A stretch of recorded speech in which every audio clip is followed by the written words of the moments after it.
Hey guys, Youngblood with you, and today we're going to be doing our Should You Buy video for the new Crusader Spirit. The Spirit, much like the Starlifter, is a line of ships with different purposes, including the C1, which is the cargo version of this ship, priced at $100 war bond, or $110 if you want to use credits. Then you have the E1, which is going to be your luxury VIP transport, priced at $135 war bond, or $150 standard. And then finally the A1, which is a bomber, priced at $155 war bond or $175 standard. And these ships are in concept right now, and while they seem fairly fleshed out for a concept, I don't think I would count on these being flight ready real soon anyways.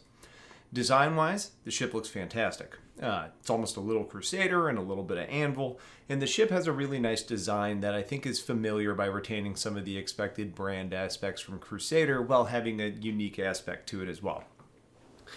So what do we know about these ships, aside from intended role? Well, we have some stats from their sales page, and from their technical comparisons page, and from the ship matrix on the RSI site.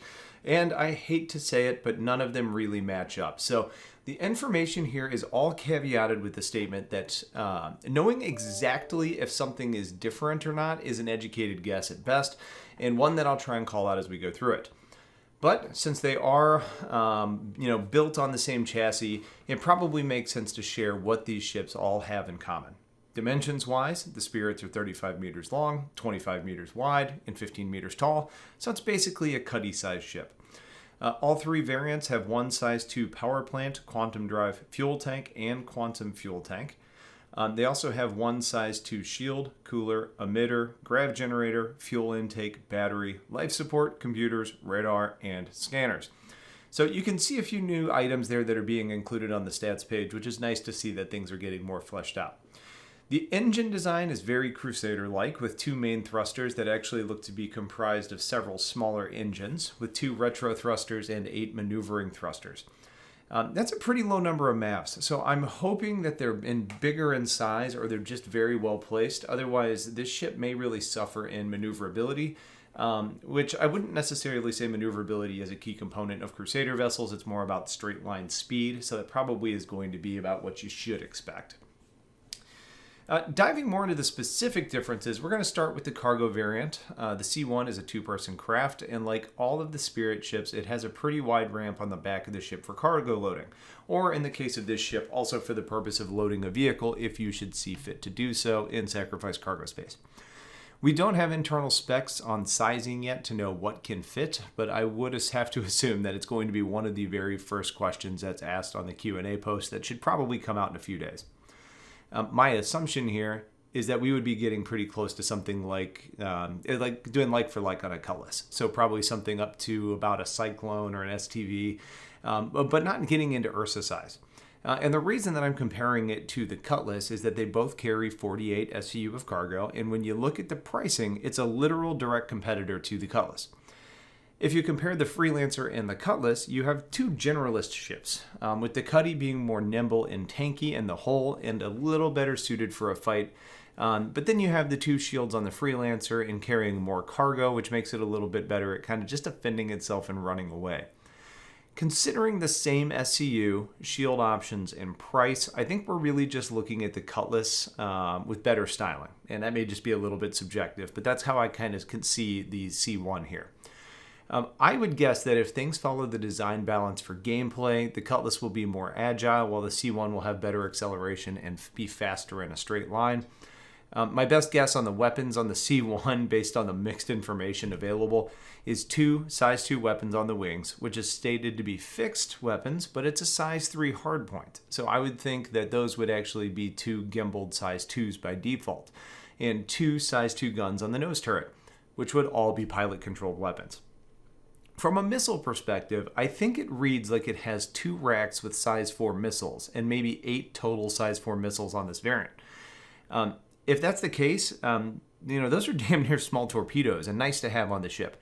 Though honestly, in a cargo ship, I would personally prefer to have more smaller missiles to be able to spam and engage at close quarters. Let's wait for the Q&A to confirm on the loadout here though, because it is very hard to understand.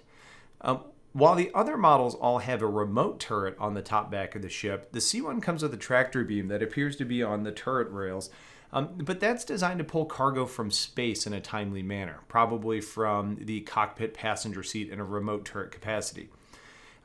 I think that makes this an attractive option for unconventional gameplays like piracy support or going out and looting wrecks and maybe a little bit of light salvage work as well. And you might even be able to get it to a point where you use the tractor to help pull in people in a search and rescue operation. And then you kind of just take care of them with hand medical tools like the med gun, since you have no onboard facilities for medical care. So I'm going to go ahead and do a should you buy at this point on the C1 because we have 3 to cover and it's easier just to knock them off in progression. The pricing on the C1 makes it compelling because it competes with an existing ship that already has a cool design and it could be a little bit multi-purpose. If you're looking for just kind of a mid-tier hauler and you don't really see yourself doing a lot of fighting with it and you just kind of prefer to cut and run when you get engaged versus fighting it out, for that person, I actually really like the C1. If you're looking for more of a generalist, then I think the Cutlass is probably a better option, even if it's the uglier option. I think for the C1, if you just plan to do some straight line hauling of valuables where speed is going to make you hard to catch, then I think the C1 is likely a good option. But for most other tasks, unless it has a trick up its sleeve that we haven't seen yet, like being able to bring a bigger vehicle than the Cutlass would, then I think the Cutlass is still going to be a better bet at this price point. Now we move into the luxury transport, or the E1, which again is $135 war bond or $150 standard. And it's doing something other ships haven't really tried until you get significantly higher tier, and that's going to be the luxury VIP transport. I mean, sure, you could throw a VIP in your 300 series and let them ride on your bed in style, get something out of your coffee maker. But, of course they could do that. But I'm assuming that's not going to be super appealing. So then you're really starting to talk more about maybe like the 600i or the Phoenix as the next steps up in the luxury personnel transport game. And those have a significantly higher price of entry on those capabilities. The E1 has a crew of 2 with 6 total seats in the cargo area of the base model, which gives access to large panoramic portholes, basically allowing people to see the stars with a nice view. In addition to the windows, you also have individual lockers for the VIP travelers to store their items. Now, the real nice piece here that is going to sell you, I'm sure of it, is the Mixmaster. Mixmaster. Take entertaining to new heights with a fully loaded automated drink mixer. The E1 is equipped with the latest model, traditionally available only aboard luxury starliners. Well, if that's not going to sell you on this variant, I don't really know what to tell you. The weaponry on the E1, though, seems to be 2 size 3 fixed wing mounted weapons and 2 size 2 nose guns on that nose turret, which would be pilot controlled. But you also have 2 size 2 guns on the remote turret to be operated by your crewmate. The missiles on all of these are just so poorly outlined. I have no idea. But again, the way I'm reading it is that I think it takes 8 missiles that the C1 has, so 8 size 4s, and adds 2 more size 3 missiles, bringing the total to 10. I don't really know there. I wouldn't say the ship is particularly well armed, and with only 1 size 2 shield, it's not going to last all that long by itself. So I would say that you would probably want to take some of that VIP billing and put it to good use and get an escort, or just don't plan to slow down and take advantage of what should be some pretty good acceleration and top speed if you do get into trouble. The stats are also messed up on the cargo, and there isn't any way that this is going to carry 48 SCU of cargo like the page suggests. But I would expect it to maybe have like 4 SCU for supplies or something like that. But again, we need clarity. So should you buy the E1?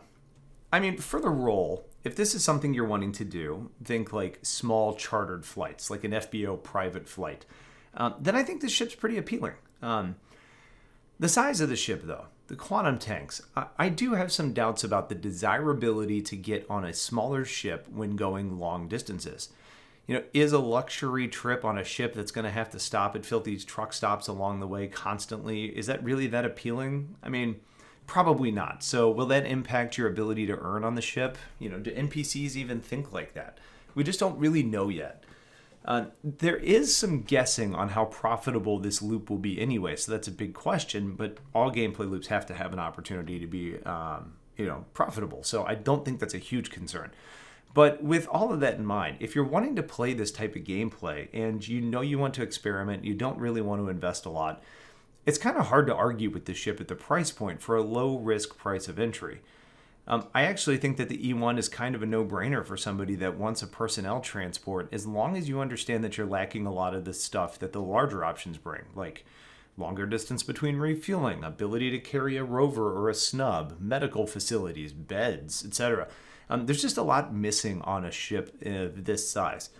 But if this is something you want to dabble in, the price is right to test it out. The last variant to cover is the A1, which is basically the baby A2. So you'll probably guess that it is indeed a bomber.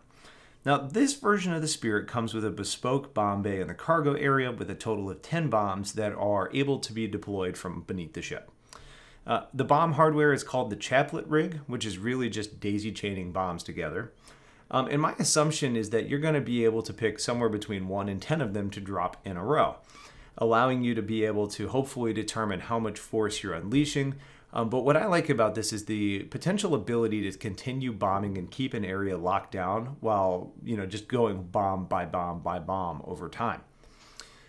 The A1 is a 2-person crew, and the weapons appear identical to the E1, which would be 2 fixed size 3s on the wings, 2 fixed size 2s on the nose turret. Sorry, they wouldn't be fixed, they'd be gimbaled on the nose turret, and 2 size 2s on the remote turret on the top rear of the ship.